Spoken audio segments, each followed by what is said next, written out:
Hello everyone, welcome back to the Pokémon Rising Ruby Monotype lock. It's not a monologue. Hell no. In the last episode, we finished up in Northville City and we defeated the gym. In today's episode, we're going to pretty much only be doing some route related stuff. We might be taking on Team Magma depending on how the timing works out and making our way slowly but surely towards the next town. I don't know how the timing for everything is going to work out. This feels like it's different from the GBA version. I've again only ever played this version of the game one time. So we should have Rock Smash, which we can teach to either Knife or Roller. I'm gonna go with Knife, because I feel like Knife isn't going to be as useful long term. Maybe not. I don't know. That's actually a very, very good point. I probably don't need Cross Poison, I'd say. Do I have anything that's a special attack? No, I don't. I probably don't need Cross Poison on this, because obviously Knife is not a poison type, and I'm going to want to use my poison moves with my poison type.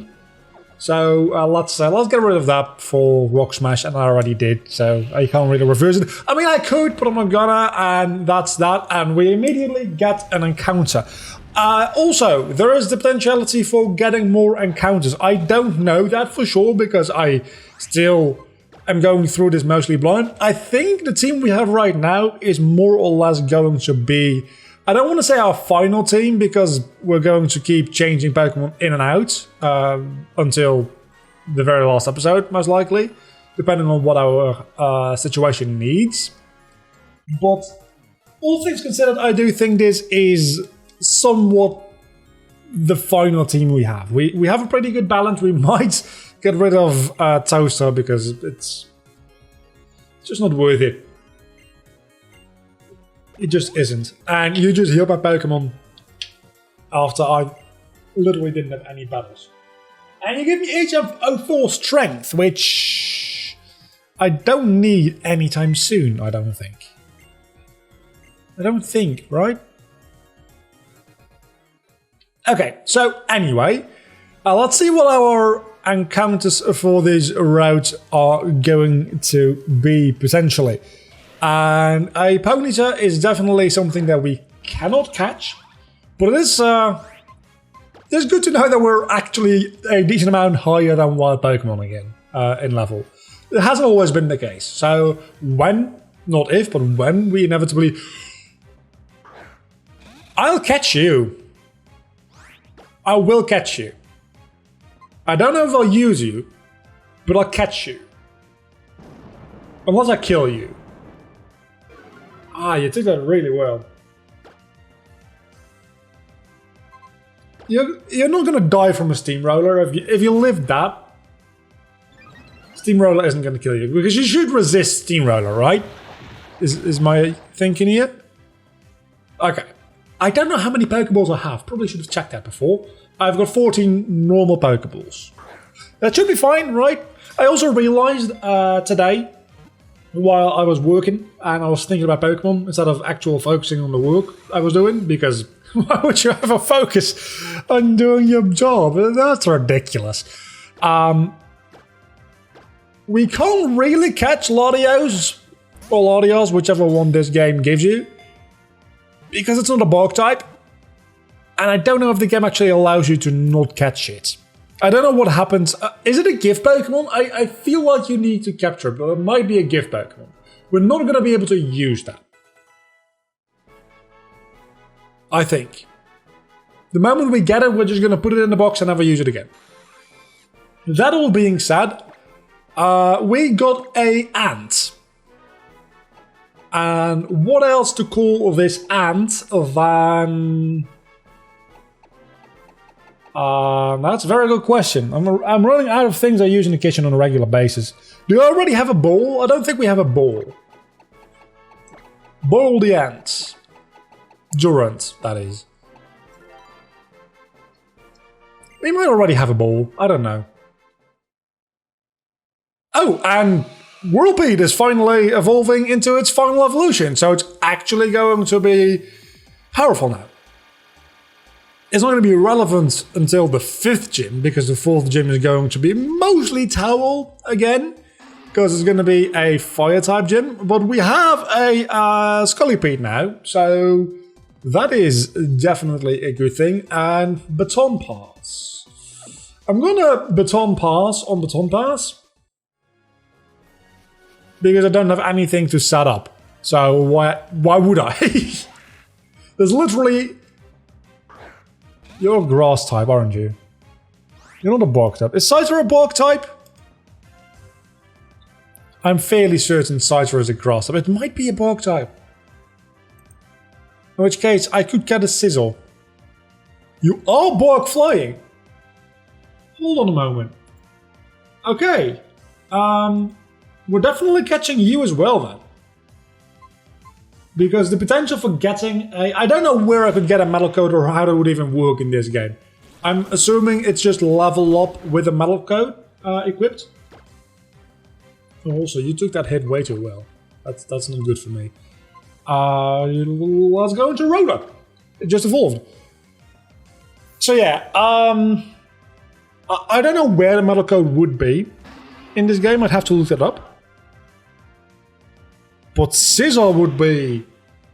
It's the same typing as the Pokemon we just caught, but it's a lot better. And I'm assuming we can't get the Mega Stone for Scizor until post-game, but if we could get a Mega Scizor, that would be huge. That would be absolutely... That would be probably the best thing we can do. I'm also now realizing that that might literally be the only Mega Pokemon we can get with a Bug Monotype run. Is there any other Mega evolutions for Bugs? Something to think, I don't think there is. There's Gigantamax Butterfree, which obviously doesn't apply to this game.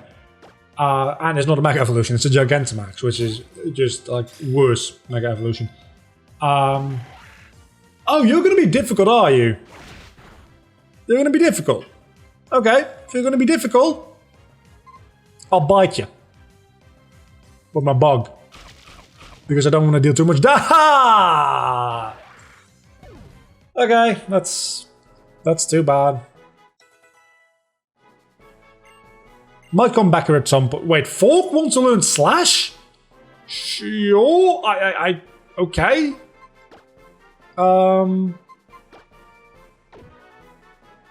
We don't need Electro Ball. Electro Ball is not very reliable. It requires you to take into account your speed and the opponent's speed. You never know that for sure. So, we're going to skip out on growth there.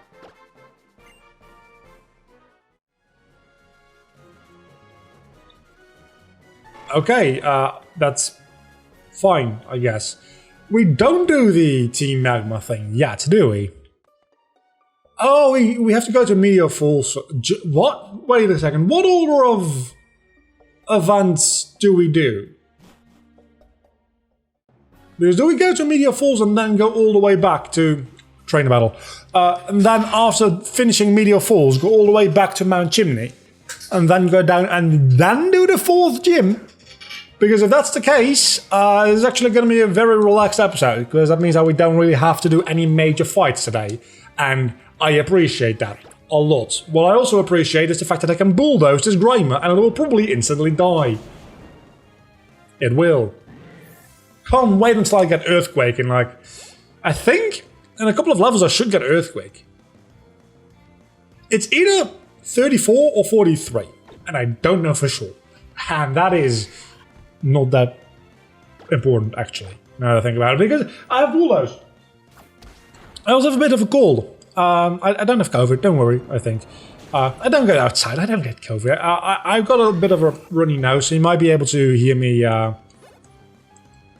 choke on very gross stuff.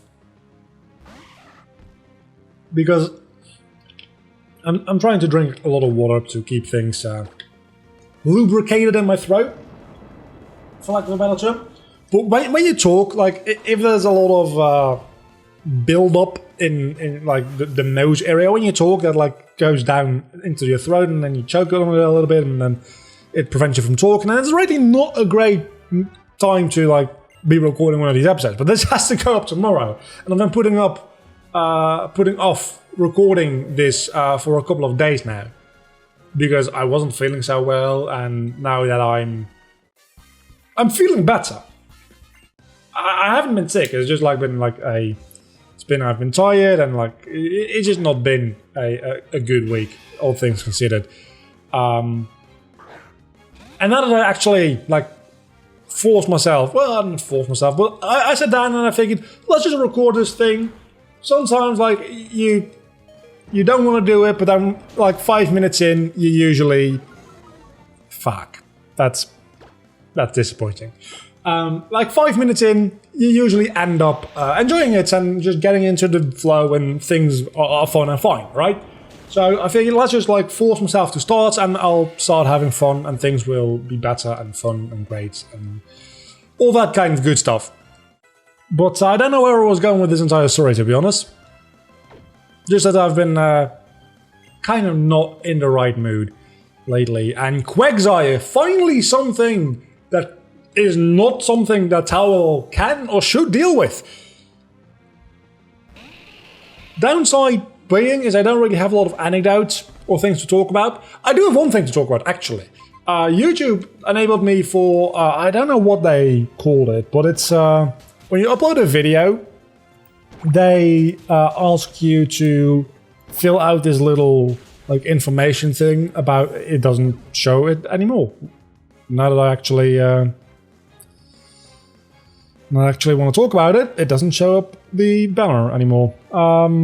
Anyway, it asks you things like, do you have profanity in your videos? Do you have like violence in your videos? All that kind of stuff, right? And obviously I don't really play very violent games, so that's a good thing. But there can be a bit of profanity. I mean, I don't go out of my way to be to swear a lot, but it happens, right? Not that much. There's people who swear way more, but I don't necessarily focus on being like family friendly in that regard, even though I'm literally playing Pokemon, and the other series on my channel is literally a Disney game. But I do tend to not censor myself too much when it comes to things like swearing. So, and I'm not going to change that necessarily, because so far the amount like of swearing I do, it hasn't gotten me into trouble. But let's just say that it hasn't like demonetized anything. The only things that have been limited for advertisements are things with profanities in the title. That being like, I've got a couple of episodes of some series that are titled like Pokémon Mystery Dungeon. This is a bad example. Pokemon Black Randomizer Nuzlocke episode 30 million. Fuck this shit. Something like that, right? I don't need safeguard. And because it has fuck and shit in the title, those are limited availability for advertisements. But other than that, if I just like don't put swear words in the literal titles of the videos or the thumbnails, I suppose, but I don't really do that anyway, it's not that big of a deal. So I'm just going to keep swearing as much as I had before, which admittedly isn't that much. I mean, the most swearing I do is just saying fuck a lot. Right? I'm thinking, but I think that's the most I swear. Just when something goes wrong, I say fuck. And I do think that is totally fair. I also say shit, but honestly, I'm not going to win this argument to anybody, because I'm just going to preference this by saying I'm straight up wrong. I'm just straight up wrong about what I'm about to say. But I really do feel like fuck and shit are like so widely used and accepted these days. It's not really profanity anymore. It's just like part of vocabulary that certainly in like a professional setting you wouldn't use, but in just like everyday conversation, it's not something that's going to it's not something that's definitely like going to turn heads like, oh my god, he just said fuck, Whereas some other words still do that.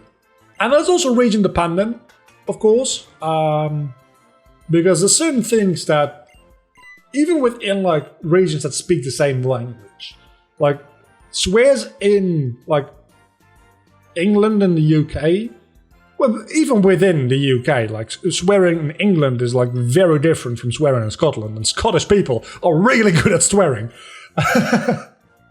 But like the UK, and then you go to Australia and New Zealand and the US and Canada, and even within the US, I'm sure I'm less familiar with that because it's like geographically it's on the other side of the planet. But so I don't tend to make as much of a difference between people from the I almost can't hear it. I know there's different accents within the US, and if it's like a very thick southern accent, of course I'm going to recognize that. But don't ask me what state that corresponds to, because I won't have an answer. Matter of fact, unless you have a very thick accent, I probably won't even notice if you're Canadian or just American. And I know that Canadians probably don't enjoy hearing that because half the Canadian identity is not being American. But I, as a European, can't really hear the difference that much. Honedge, you are definitely not a bug type.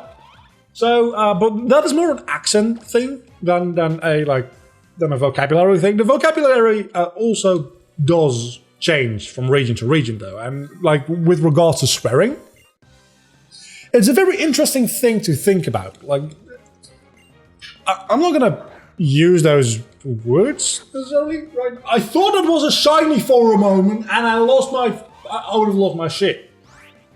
I would have lost my shit. Also, hold on a moment. Is the Trapinch line bug type in this? Oh, I can't switch out. That is less than ideal.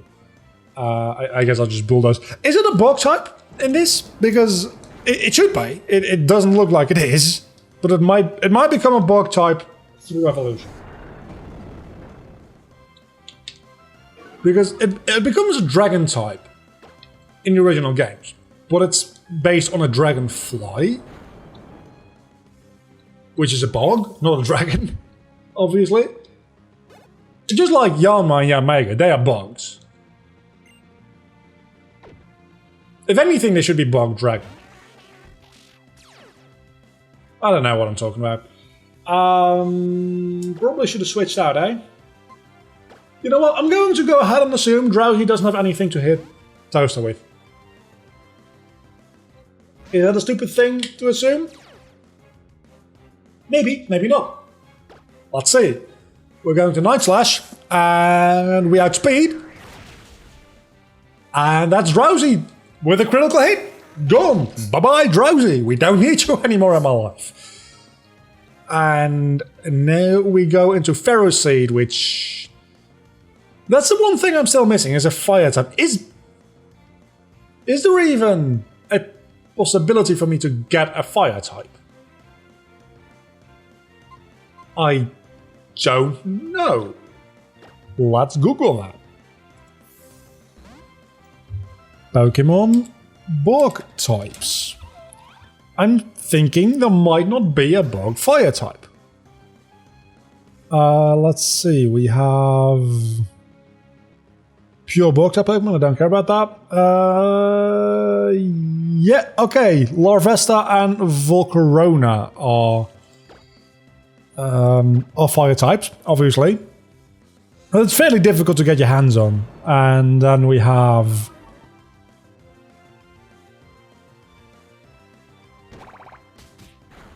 Wait, why is Vivillon...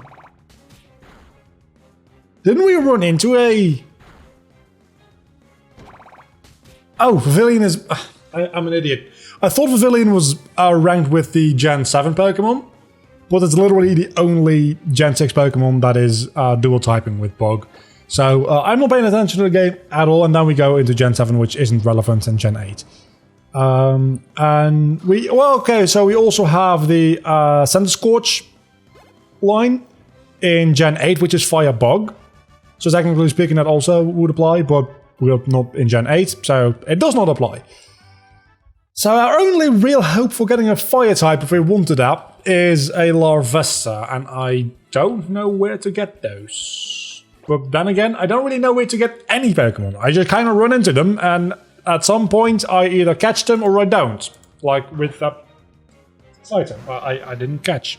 Which made me real sad. Yeah, probably have Levitate, don't you? But I have Psybeam, so fuck you. Towel is starting to get a little bit over-leveled, I feel. Let's actually take a look at the level curve we have here, because we have the Watson fight going up to level 28, and then we have Maxio Archie, which is going to be Maxi for us, going up to... Okay, so that goes up to level 36.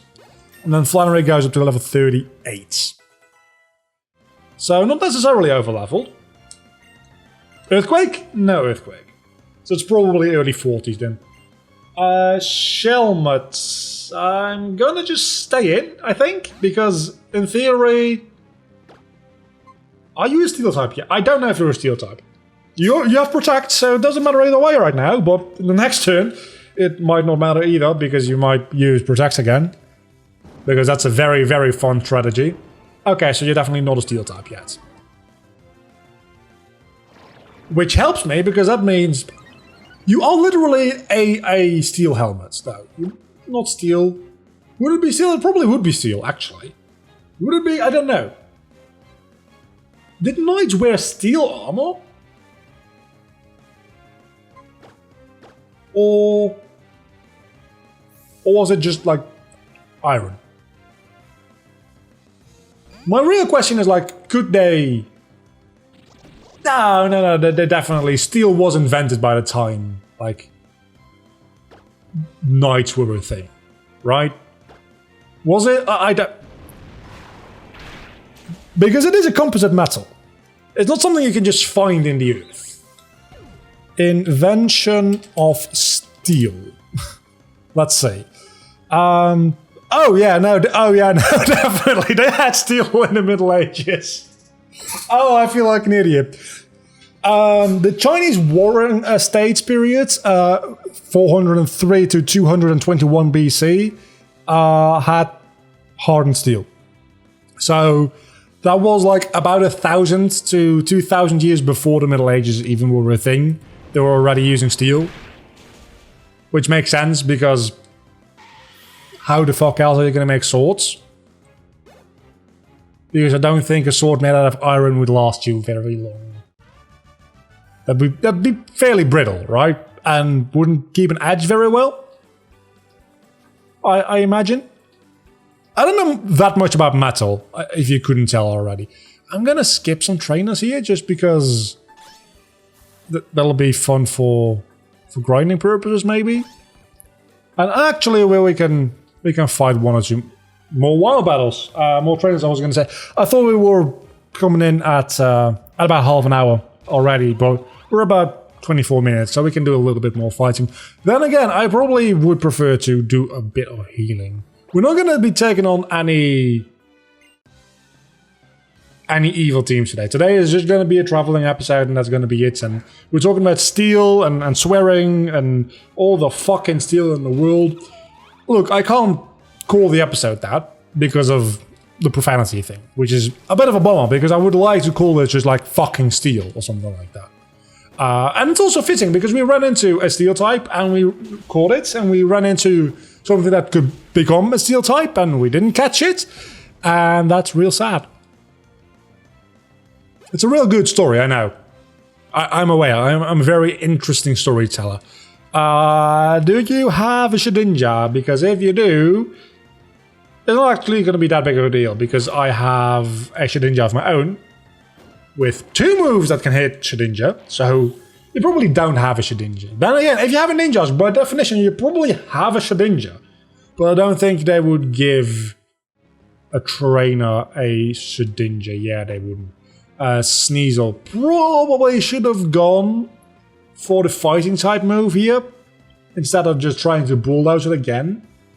Bulldoze is kind of like my default move at this point, and I probably shouldn't have that be the case. Because it didn't kill the Sneasel.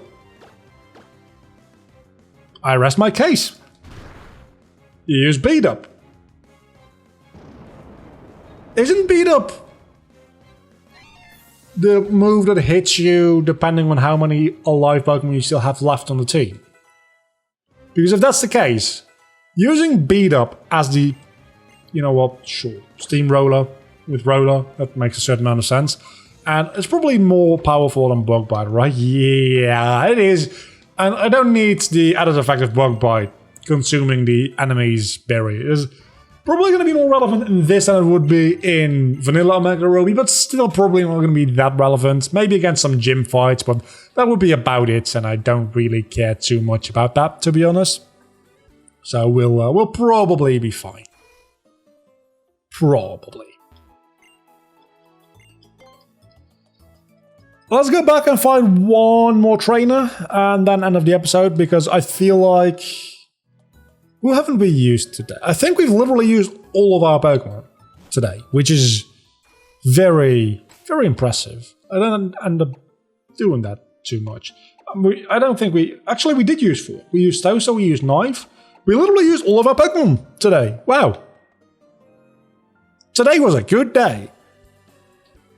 So yeah, let's do one more fight against a trainer. Do you want to fight? I literally just fought you. Nope.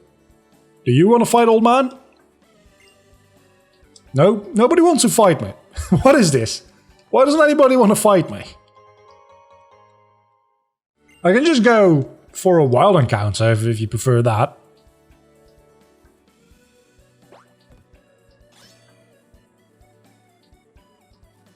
The cry sounds like it could be a Honedge.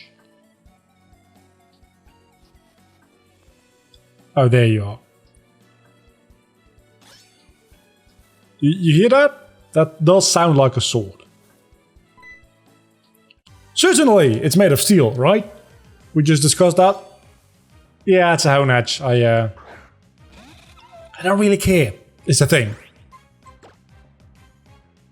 Like, I like Honedge. I like Dual Blade. I really like Aegislash when I'm not fighting it. But when it's fighting on my team, frick, I love Aegislash. It's so good. Wasn't Aegislash like, for some time, banned into Ubers because it was just too good? Am I misremembering that? I might be misremembering that. It doesn't matter. It's been a while since that was the case, if that was even the case. Again, I'm very not up to date with any competitive meta, like, post halfway through Gen 6. Like, anything Gen 7 or Gen 8 related, I don't know. And even... Okay, Earthquake, there we have it. That's kind of what I wanted, to be honest. Just better Bulldoze. Do we want to get rid of Bulldoze? We want to get rid of Bulldoze. Yeah, we do. And even back when I did do some competitive stuff, I wasn't very good, admittedly. I'm still not very good. You can see that every week. Probably should record that as well. You can see that every week if you're a member to the channel. How absolutely horrible I am at competitive. Then again, sometimes I just get fucked by the randomization because I play Showdown random battles. But it seems like when I play a little bit later on in the day, and that's Shedinjagon again. It seems like when I play a little bit later on in the day, I tend to do a bit better. And I assume that's because I'm just playing against kids at that point, rather than people who know what we're actually doing. Which actually seems fair, because it seems like I also get a lot more forfeits when I do better. But that might just be related to people forfeiting when they're losing. Which is kind of a fair thing to do, because you can just stay and waste everybody's time, but if you're going to lose anyway, might as well. I don't forfeit, at least not when I'm recording, because I want to play out the entire battle. And sometimes it gets really annoying, because people just, like, when they have already won, they start switching out and setting up with a different Pokemon. Even though there's nothing I can do. I'm like, just kill me! And they don't. And they waste another like 5 to 6 turns setting up and then killing me. It's really fucking annoying. When I'm down to like my last Pokemon and they sell 4 of theirs. I hate that. If any of you ever do that, please do know that in spirit, even if you're not doing it against me, I will know. And I will hate you. Because that's just a dick move. That being said though, thanks so much for watching this episode of the Pokémon Rising Ruby Bug Monotype run. In the next episode, we're probably going to go down to Meteor Falls, do some fights, and maybe do the Mount Chimney thing as well. I'm assuming that we will. And then we'll have to start getting ready for Flannery, which shouldn't be that big of a deal because our main Pokemon against Flannery is also going to be Towel, which at this point is level 35, so by the time we get to Flannery, it's probably going to be 37 or 38. But I might like do a little bit of Poké Hexing to get everybody up to a decent level, just in case I need to fall back on different Pokemon. Until then, do not forget to leave a like and subscribe to my channel if you have enjoyed this video, which hopefully you have. I'll see you back next time. I've been Vlogger, you've been awesome. As always, bye.